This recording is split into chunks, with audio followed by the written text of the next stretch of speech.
আল্লাহ দিলে ভালো মানুষ, সৎ মানুষ, সৎ উপার্জন করে খাই, গ্যাসের ওষুধ বেচে খাই।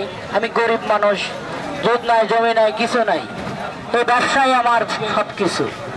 ব্যবসা দিয়ে আমার দেহ চলে, মন চলে, বাড়ি চলে, সব চলে। গ্যাসের জন্য ভালো, রুচির জন্য ভালো। এই যে ইসবগুলোর ভুসি, আরে দাদা খেলে দাদি খুশি, আদিকালের কথা।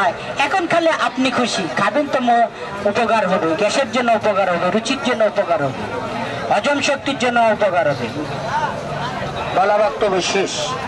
হজম শক্তির জন্য খান, গ্যাস্ট্রিকের জন্য খান, রুচির জন্য খান, মাজা পিঠ টাইনা ধরার জন্য খান।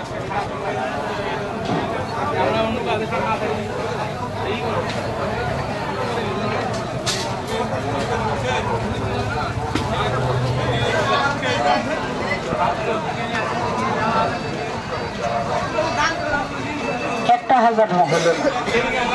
হাজার চাইলাম আল্লাহর কাছ থেকে যে হাটে যাবো, 1,000 টাকা আল্লাহ দিস।